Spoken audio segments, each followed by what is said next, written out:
Hello everyone, अस्सलाम वालेकुम। बेटा this is the third part of atomic structure O level chemistry, जिसमें हमारे पास आज जो हम करने जा रहे हैं दैट इज़ आइसोटोप्स। बेटा आइसो का वर्ड अब आपके पास साइंसेस में जब भी आएगा इसका मतलब होता है कोई चीज़ सेम होगी। तो हमारे पास ओ लेवल केमिस्ट्री में तो हमारे पास एक आइसोटोप आएगा, एक आइसोमर आएगा, मतलब कुछ सेम होगा उसमें। तो यहाँ पर आपके पास आइसोटोप, इसका मतलब जो है टॉप जो है सेम होता है, मतलब आपके पास नाइट्रोजन लिखा होता है, ऑक्सीजन लिखा होता है, तो इनका जो 8 और ये 7 है ये सेम होता है इनका। और सिमिलरली यहाँ पे भी लिख देता हूँ 7 7 इनका आइसोटोप का। जबकि ये जो नंबर है ये चेंज हो जाता है, जो कभी 14 होता है कभी 15 होता है।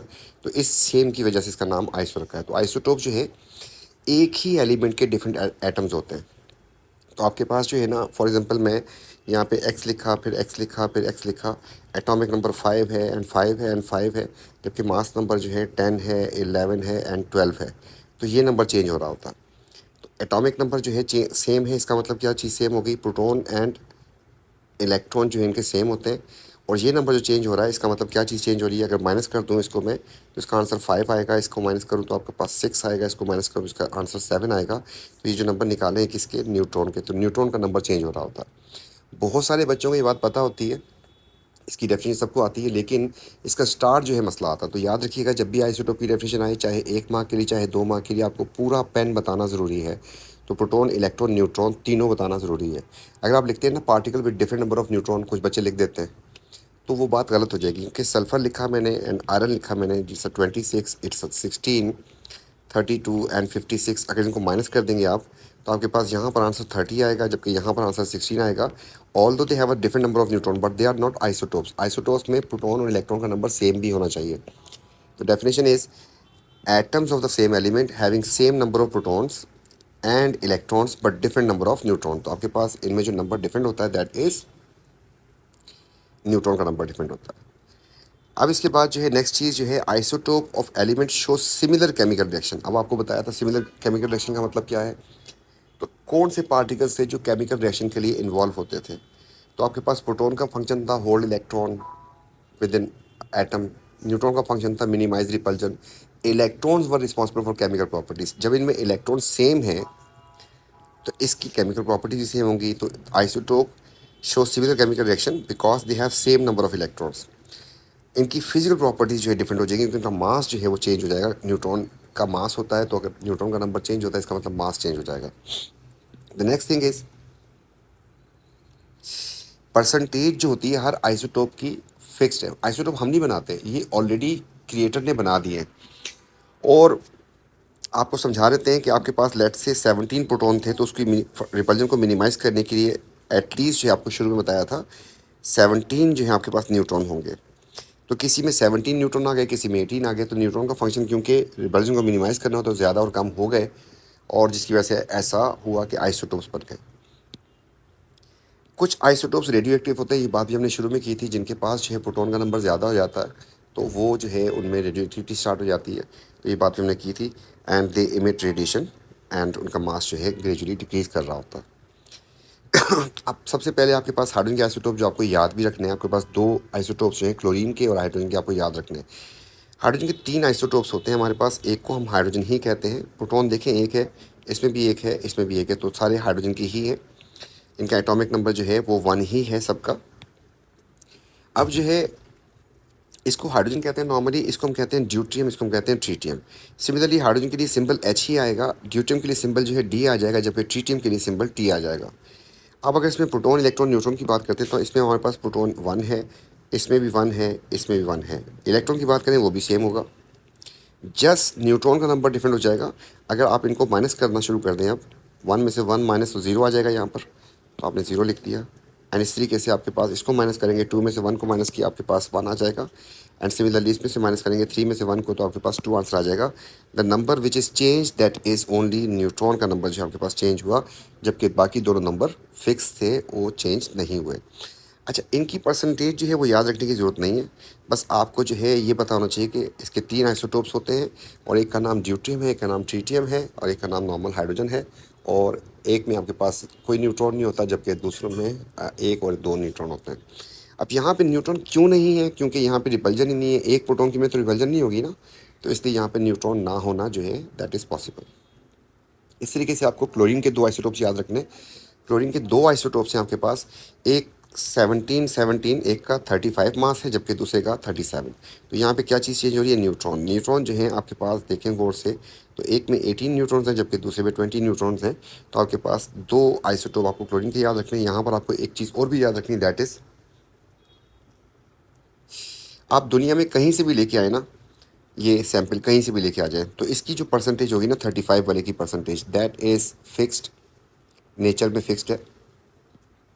तो 35 वाले की जो परसेंटेज होगी ये होगी, और 37 की परसेंटेज भी आपको याद रखनी है, एंड दैट इज़ ये 75% होगा जबकि ये 25% होगा। मतलब हर आपके पास अगर 100 क्लोरीन के मॉलिक्यूल एटम्स आते हैं ना, उसमें 75 जो है 35 वाले होंगे लाइटर वाले, और जो है 25 जो है उसमें से ये होंगे। तो ये रेशो आप किसी भी फॉर्म में दे सकते हैं, परसेंटेज की फॉर्म में भी, किसी फॉर्म में भी। जैसे आपके पास ये 3:1 की रेशो बन रही है। अच्छा, अब आगे बढ़ते हैं। अब क्वेश्चन ये है कि इनमें से कौन सा आइसोटोप जो है आपके ख्याल में लार्जर होगा। देखिए, ये बहुत सिली मिस्टेक है जो हर बच्चा कर सकता है। नॉर्मली हर बच्चे के ज़हन में ख्याल आएगा कि यार इसका जो है साइज़ बड़ा होगा क्योंकि 37 है, इसका साइज़ छोटा होगा। लेकिन एक्चुअली ऐसा है नहीं। क्यों नहीं है ऐसा? ऐसा इसलिए नहीं है क्योंकि यहाँ पर अगर आप देखें तो हमारे पास, हम इससे पहले देख के भी आए, तो यहाँ पे आपके सामने पहले डायग्राम लेके आते हैं, उसके बाद जो है फिर हम इसकी बात करते हैं। तो हमारे पास जो है इसकी जो डायग्राम है, अगर आप गौर से देखें तो दोनों का साइज़ एग्जैक्टली सेम होगा। क्यों सेम होगा इन दोनों का साइज़ एग्जैक्टली सेम? क्योंकि इनमें प्रोटॉन और इलेक्ट्रॉन तो सेम है ना। प्रोटॉन और इलेक्ट्रॉन तो सेम है, और इलेक्ट्रॉन जो है वो साइज़ बनाते हैं ना। तो आपके पास 17 इसमें है, 17 इसमें है, और प्रोटॉन की फोर्स ऑफ अट्रैक्शन वो भी सेम है। इसलिए इन दोनों का साइज़ जो है that will be same, because they have same number of protons and electrons. तो ये बात ध्यान में रखिएगा। जो सिली मिस्टेक हो सकती है कि आपसे पूछा जाएगा कि 35 वाले का मास साइज़ बड़ा होगा या उसका, हाँ मास जो है ज़्यादा होगा, लेकिन साइज़ जो है वो तो होता है न्यूक्लियस से लेके आउटर इलेक्ट्रॉन तक का डिस्टेंस, आखिरी शेल तक का डिस्टेंस, वो दोनों में सेम होगा। नेक्स्ट चीज़ जो है इसमें आती है दैट इज़ कि हमारे पास देखिए, अगर हमने ना यहाँ पे देखें तो क्लोरीन के 2 आइसोटोप पड़े हैं, यहाँ पे मास कितना लिखा हुआ है 35.5। ये कहाँ से आ गया? तो बाकी सबके मासेस आपके सामने हैं, लेकिन इसका मास 35.5 है। तो आप वापस चलते हैं। क्लोरीन के आपके पास 2 आइसोटोप्स होते हैं, एक 37 होता है, एक 35 होता है, तो फिर 35.5 क्यों लिखा हुआ है? तो इस बात को समझाने के लिए जो है हम आपको थोड़ा सा यहाँ पे एक्सप्लेन करते हैं। देखिए, अगर मेरे पास ना अभी इस वक्त एक पेन है, पेन का जो मास है ना, मास इसका लेट से 10 ग्राम है, एंड सिमिलरली मेरे पास एक मार्कर है, उसका मास जो है दैट इज़ 50 ग्राम। अगर मैं आपसे कहूँ इसकी एवरेज बताएं तो क्या होगी? तो आप करेंगे क्या कि 10 प्लस 50, और फिर आप क्या कर देंगे, 2 से इसको डिवाइड कर देंगे, और फिर आप इसकी एवरेज निकालेंगे, आपके पास आंसर आ जाएगा 30। अच्छा, इस तरीके से अगर आपके पास क्लोरीन का एक जो थी क्लोरीन, उसका मास कितना था 35, 35, और दूसरी का मास कितना था क्लोरीन का 37। अगर आप इसकी एवरेज निकालें ना 35 प्लस 37, और अब अगर आप इसको 2 से डिवाइड कर देना, तो आपका आंसर कितना आना चाहिए फिर 36। लेकिन लिखा कितना हुआ है 35.5। ऐसा क्यों है? ऐसा इसलिए है कि आपने इसमें एक चीज़ इग्नोर कर दी, दैट इज़ कि आपको 2 पार्टिकल्स की एवरेज तो निकालनी आती है, लेकिन अगर पार्टिकल ज़्यादा हो जाए तो क्या एवरेज निकाल सकते हैं? आपने गौर से देखिएगा, आपने इसको 2 से क्यों डिवाइड किया पहले वाले को? तो आपने इसको 2 से इसलिए डिवाइड किया था कि आपके पास ये भी एक था और ये भी एक था, 2 पार्टिकल से, तो आपने इसको 2 से डिवाइड कर दिया और आपके पास एवरेज आ गई। लेकिन अगर इसी क्वेश्चन को मैं थोड़ा सा स्निकी कर दूं, थोड़ा सा हल्का सा मैथ्स में आगे ले जाऊं, इसको ज़रा साइड पे करते हैं। मैं आपसे कहूं कि पेन जो है ना मेरे पास, पेन, तो पेन आपके पास 5 पेन है एंड 2 मार्कर है।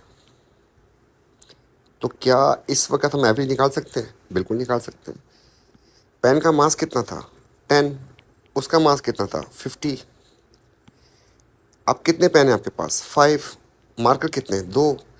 पहले आपने 2 से डिवाइड किया था क्योंकि आपके पास टोटल पार्टिकल्स कितने हो रहे थे, पहले आपके पास टोटल पार्टिकल्स 2 थे, तो आपने 2 से डिवाइड कर दिया।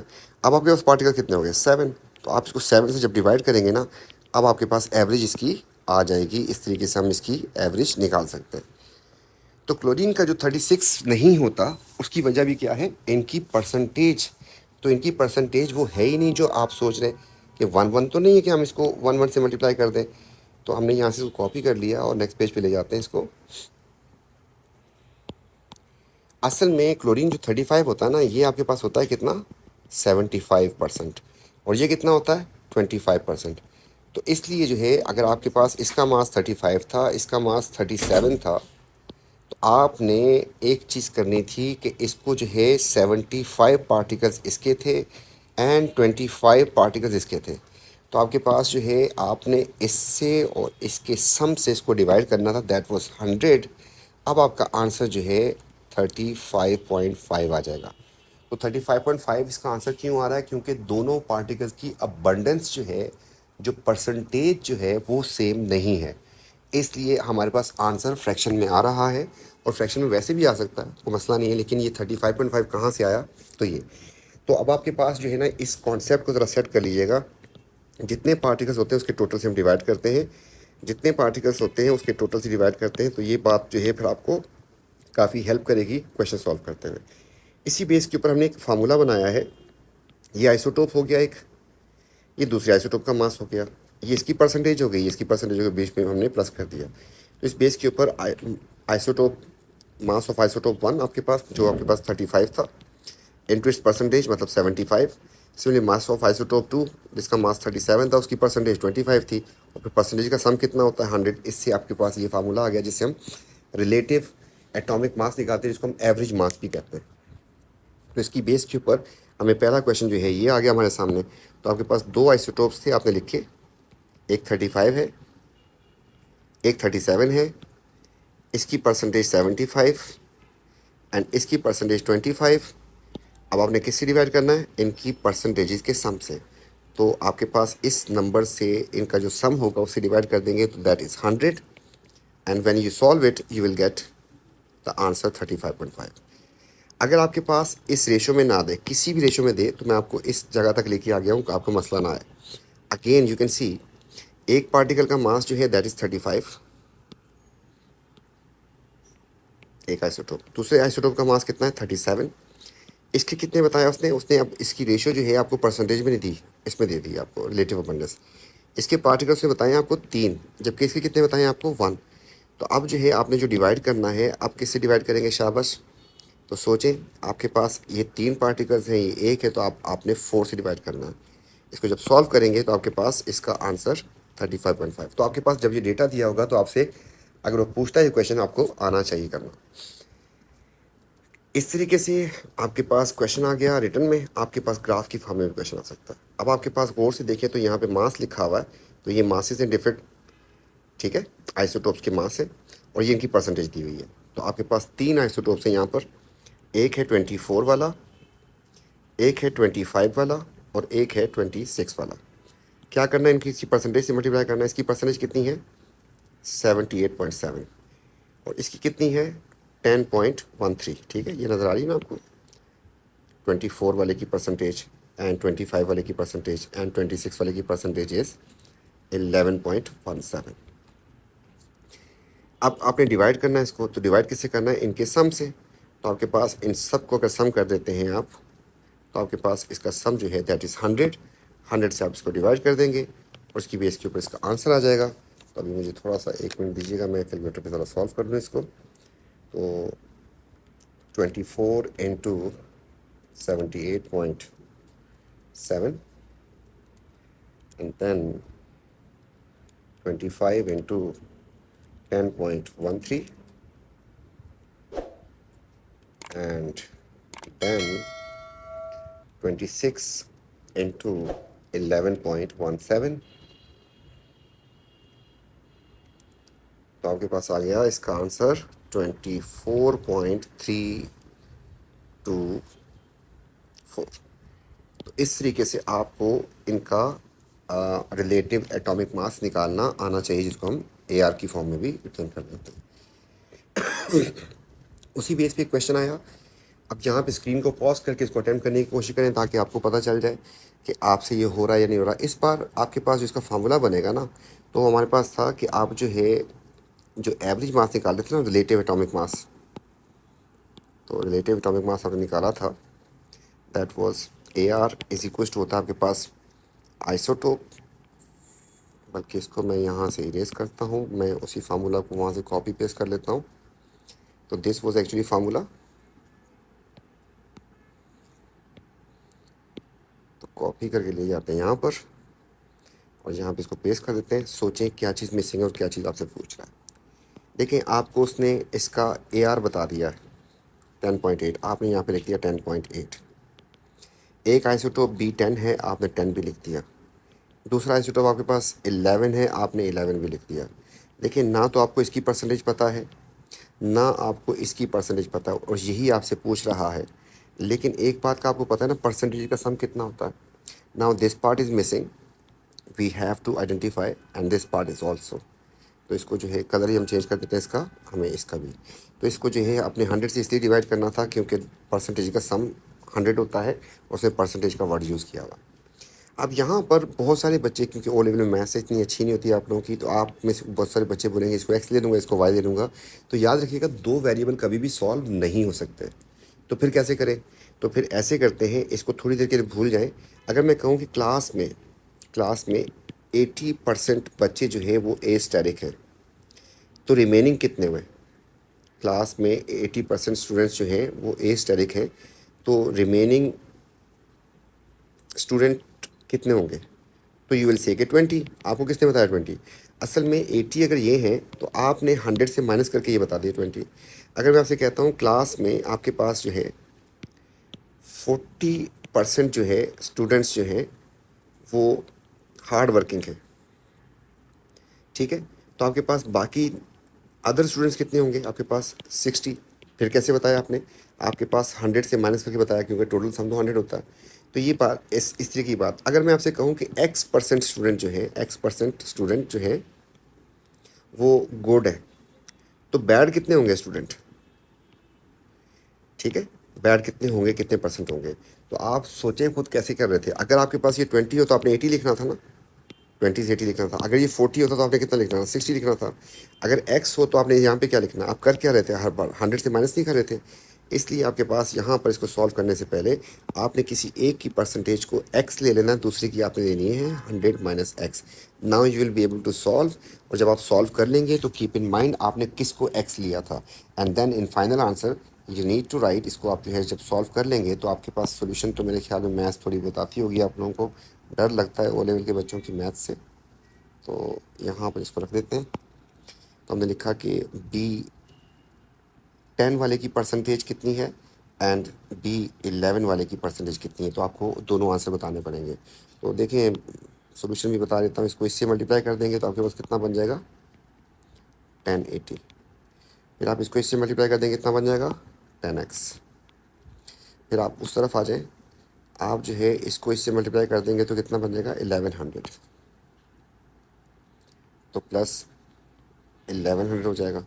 फिर आप इसी 11 को इस x से मल्टीप्लाई कर देंगे माइनस एक्स से, तो आपके पास बन जाएगा -11x। Now you can do it. आपके पास काफ़ी करीब हो चुके हैं।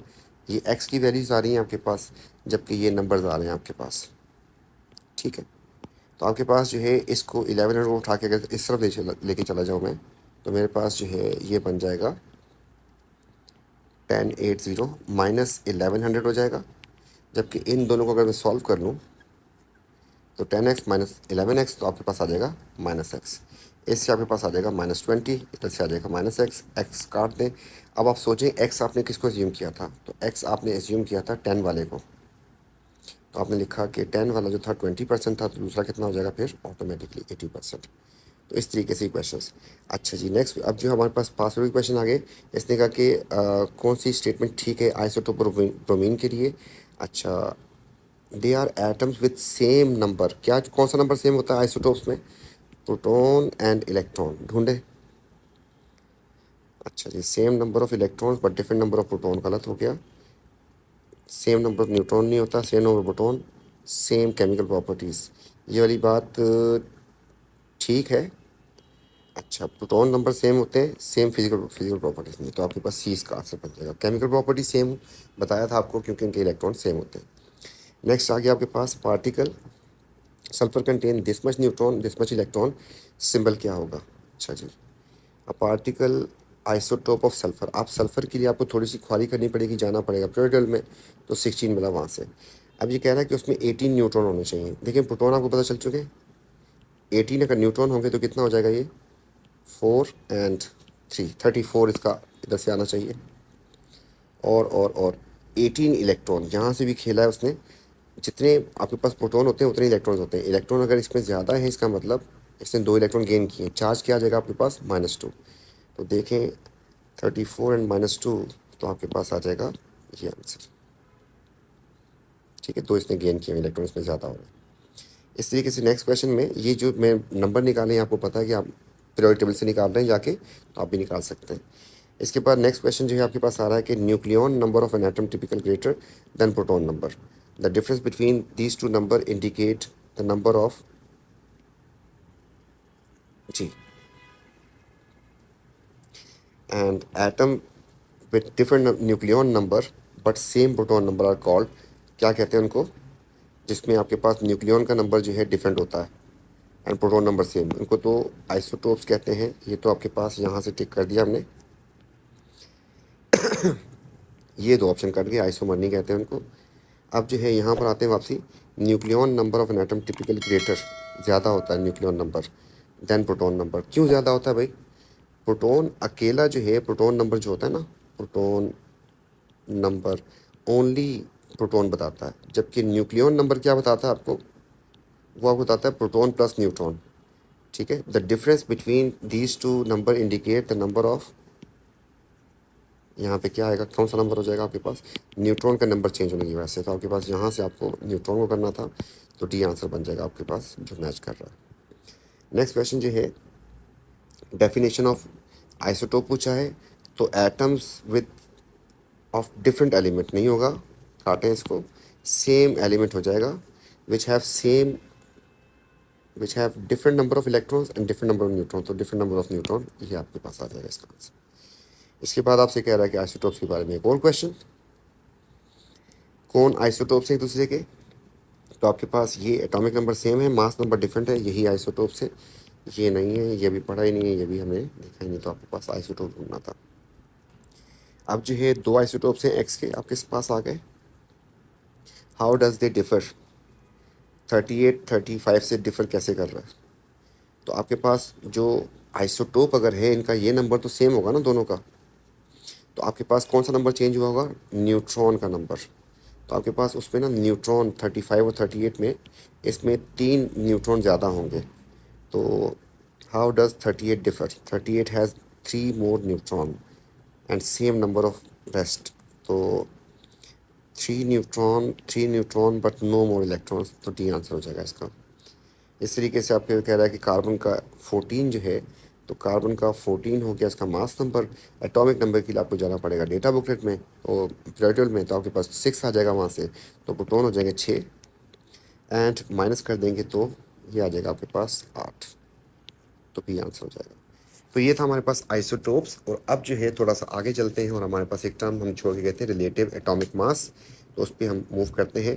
तो रिलेटिव एटॉमिक मास जो है आपको समझाने की कोशिश करते हैं कि असल में कहाँ से आता है। देखिए किसी भी चीज़ का जब मास वे करना है ना, तो हम उसके लिए कोई रेफरेंस चाहिए, और रेफरेंस जो है हमारे पास डिफरेंट होते हैं।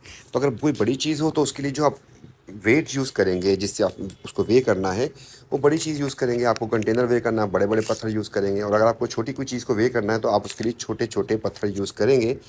तो आपने देखा है डेली लाइफ में भी कि अगर आप स्वीट शॉप पे जाते हैं, या आप जो है सब्ज़ी खरीदते हैं, फ्रूट खरीदते हैं, तो आपके जो वे के लिए जो वो बाट यूज़ करता है, that is the larger one. लेकिन अगर आप कोई ज्वेलरी लेने जाते हैं तो वो उसके लिए बहुत छोटा, इलेक्ट्रॉनिक वाले को छोड़ दें, इलेक्ट्रॉनिक बैलेंस को, उसके अलावा जो है अगर वो यूज़ करेगा मैनुअल, तो वो छोटे वाले पीस यूज़ करेगा। ऐसी एटम बहुत छोटे होते हैं, तो इनको वे जब करते थे ना, तो उसके लिए क्या करते थे ये लोग, तो हाइड्रोजन से वे करते थे। हाइड्रोजन का मास कितना होता है, हाइड्रोजन का मास कितना होता है, हाइड्रोजन का मास होता है बेटा आपके पास 1।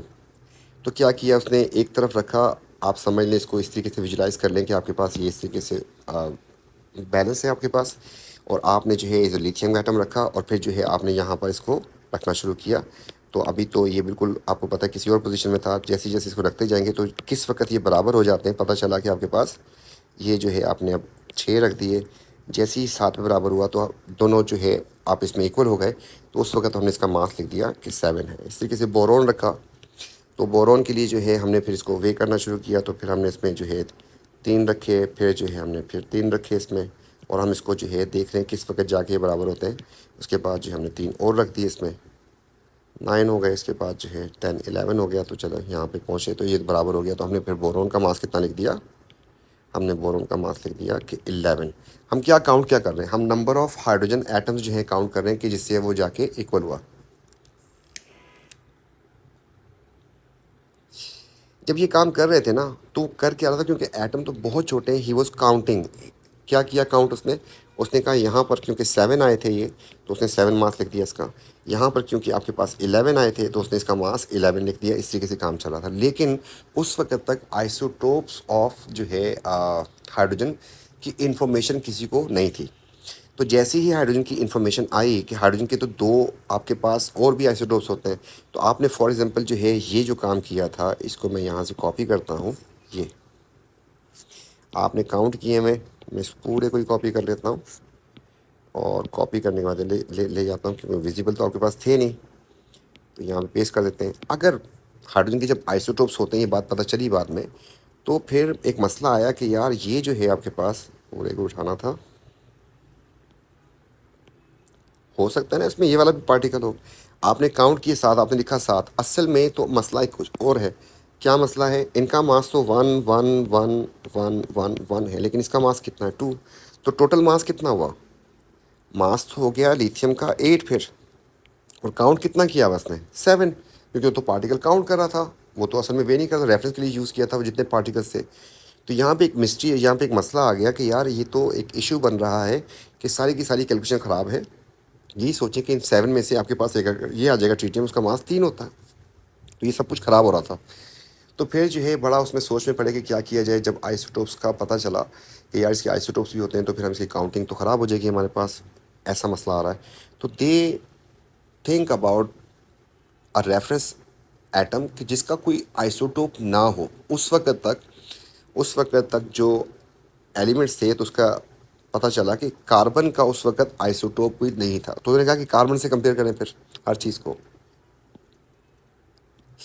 तो फिर कार्बन का मामला ये था कि आपने जो है लेट से यहाँ पर रखा इस तरीके से, ये अभी हवा में है, यहाँ पे रख दिया लेट से मैंने मैग्नीशियम। तो मैग्नीशियम था। अब जो है हमने किससे कंपेयर करना है, कार्बन से। तो कार्बन का उस वक्त तक कोई आइसोटोप डिस्कवर नहीं था। तो कार्बन के जो है उसका मास कितना होता है आपके पास, यू नो वेरी वेल कि कार्बन जो है उसका मास 12 होता है। तो आपने कार्बन 12। अब आपने क्या किया, इन 2 पार्टिकल्स को कॉपी कर लेते हैं, और जो है आपने इसमें रखा इसको, चल रहा भाई, और इसको। तो पता चला कि ऐसा करने से आपके पास जो है ना ये दोनों बराबर हो गए। और फिर जो है उस वक्त आपके पास इसको अगर हम कर दें ऊपर, तो इस वक्त ये दोनों बराबर हो गए। इसको उड़ा देते हैं और बराबर कर देते हैं इसको, तो आपके पास बराबर हो गए। तो इस वक्त इन्होंने कहा कि मैग्नीशियम का मास कितना है, 24। क्यों, एक कार्बन का मास कितना था, 12 था। तो इस तरीके से लिखना शुरू कर दिया। लेकिन एक मसला था छोटा सा, अगर मैग्नीशियम के अलावा कोई एटम हो, क्योंकि सबका मास जो है वो 12 के इक्वल, 12 का मल्टीपल तो नहीं आ सकता। तो लेट से मैंने इस बार जो है लिथियम ले लिया। तो लिथियम जो है आपके पास यहाँ पे रख दिया हमने, ये लिथियम है। इसका मास आपको पता है कितना होता है, 7 होता है इसका मास। और यहाँ पर हमने जो है हैंग कर दिया कार्बन को, जिसका मास जो है आपके पास 12 होता है। तो ऐसा करने से आपके पास पूरी पिक्चर जो है चेंज हो जाएगी थोड़ा सा। तो इसको जो है हम थोड़ा सा साइड पे कर देते हैं। ऐसा करने से आपके पास होगा ये कि जो कार्बन वाली साइड थी ना, ये नीचे आ जाएगी, और जो लिथियम वाली साइड है ना, वो ऊपर चली जाएगी। ऐसा हो जाएगी, ऐसी पिक्चर आ जाएगी आपके पास। और कार्बन क्योंकि मास का ज़्यादा था, वो नीचे रह जाएगा, जबकि लिथियम जो है ऊपर हैंग हो जाएगा। ये कभी एक दूसरे के बराबर हो ही नहीं सकते। तो यहाँ पे मसला ये आ गया था कि लिथियम मतलब जो वो एटम जिनका जो है मास जो है, वो एटम्स जिनका मास इससे आगे पीछे है, उसको तो आप वे नहीं कर सकते फिर कार्बन से। तो क्योंकि हाइड्रोजन छोटा पार्टिकल था, उससे तो सब कुछ वेइंग हो सकती थी, लेकिन क्योंकि कार्बन बड़ा एटम था तो उससे जो है उसका मल्टीपल निकलना बहुत मुश्किल था। तो हमारे पास जो है लिथियम का मास नहीं निकाल सकते, बस ये बता सकते लिथियम कार्बन से लाइटर है। तो ऐसे तो फिर कार्बन लिथियम अगर लाइटर है तो फिर और भी बहुत सारे एटम हैं जो इससे लाइटर होंगे, तो उनका एक्चुअल मास निकालना मुश्किल हो गया। फिर उन्होंने क्या किया, फिर उन्होंने ये काम किया कि कार्बन जो है ना, कार्बन कार्बन 12 जो था, ये कार्बन 12 था, इसके उसने टुकड़े कर दिए। ये कार्बन 12, सॉरी, ये कार्बन 12 था आपके पास, इसके उसने कर दिए 12 पीसेस। अगर इसके 12 पीसेस कर दिए जाएँ, ठीक है, 12 पीसेस, तो आपके पास एक पीस का मास कितना निकल आएगा आपके पास। ये जो आपके पास पीसेस बन जाएंगे इसके, तो 12 पीसेस कर दिए हमने किसके, कार्बन 12 के, तो आपके पास हर पीस जो है उसका मास कितना हो जाएगा, 1/12। तो हम इसको लिखेंगे 1/12 इंटू 12, तो मास कितना आ गया, 1 आ गया, तो हर पार्टिकल का मास। लेकिन यहाँ से एक टर्म आई है हमारे पास कि हम किस चीज़ से कंपेयर कर रहे हैं, इस पीस से। ये पीस है क्या, ये piece actually it is 1/12 of carbon 12। देखिए इसके बाद कार्बन के भी आइसोटोप्स थे और ये मसला आगे चल सकता था, लेकिन उस वक्त तक मास स्पेक्ट्रोमीटर डिस्कवर हो गया था, एक और इंस्ट्रूमेंट आ गया था जिसकी वजह से हमें ये मसला, इससे जान छूट गई थी। लेकिन डेफिनेशन हमारे पास फॉर्मल रह गई। तो हम अब किस चीज़ से वे करते थे, हर चीज़ को हमने वे करना शुरू कर दिया इनसे, विच वर 1/12 ऑफ कार्बन 12। तो इससे अब जो है आपने इसको पहले देखा, इसके हर टुकड़े का मास नोट कर लिया, उसके बाद आप रख के करना चाहें तो लिथियम के लिए आपने उसी के 1/12 ऑफ कार्बन 12 के 7 पीसेस रखे, तो आपके पास बराबर हो गया। तो आप जिस चीज़ से रेफरेंस बना रहे हैं that is what, 1/12 of carbon 12। पहले कौन था, हाइड्रोजन था, उसके बाद जो है उसके आइसोटोप की वजह से हम कार्बन को इंट्रोड्यूस करवाया था। तो अब जो है आपके पास जब डेफिनेशन आती है किसी भी चीज़ की, तो हम किसी भी चीज़ का जो मास नोट करते हैं वो किस बेस पे कर रहे होते हैं, हम वो मास हम नोट कर रहे होते हैं 1/12 ऑफ कार्बन 12। तो आपके पास जो है ये आपने डेफिनेशन सुनी भी होगी, तो आपको शायद आप क्लियर हो गया हो। तो पहली बात, isotopic mass, the mass of an isotope of an element relative to 1/12 of carbon 12।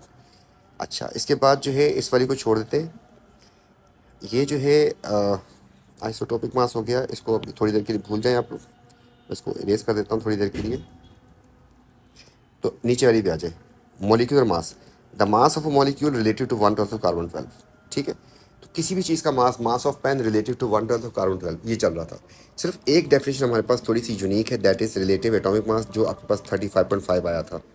इसमें आपने डबल काम किया था, एक तो आपने ना एवरेज निकाला था उसका, आपके पास आपने इसको वे किया, इसका मास 35 आ गया, इसको वे किया, इसका मास 37 आ गया, फिर आपने इनकी परसेंटेज से इसको मल्टीप्लाई किया, और फिर जो है आपके पास इसका 35.5 आया था। तो इसलिए यहाँ पर आपके पास एक वर्ड और आएगा दैट इज़ एवरेज। इसलिए यहाँ पर आपके पास इसकी डेफिनेशन बन जाएगी कि average mass of an atom कैसे निकाला था, फ्रॉम इट्स आइसोटोप्स। तो आइसोटोप्स की एवरेज करके आपने निकाला था, तो इसलिए जो है हमारे पास यहाँ पर इसकी डेफिनेशन हो जाएगी हमारे पास कि average mass of an atom from its isotopes related to 1/12 of carbon 12। तो आपके पास जब भी रिलेटिव की बात करेगा तो रिलेट किससे करें, 1/12 ऑफ कार्बन 12। याद रखिएगा, ये भी लिखना बहुत ज़रूरी है, कार्बन के 2 आइसोटोप्स और होते हैं, 13 भी होता है और 14 भी होता है, तो इसलिए आपको 12 से ही करना है। और ये कन्वेंशनल डेफिनेशन है जो रह गई हमारे पास, और ये लास्ट पार्ट था हमारे पास इसका एटॉमिक स्ट्रक्चर का। इंशाल्लाह मिलते हैं नेक्स्ट टॉपिक के साथ, तब तक के लिए टेक केयर, अल्लाह हाफिज़।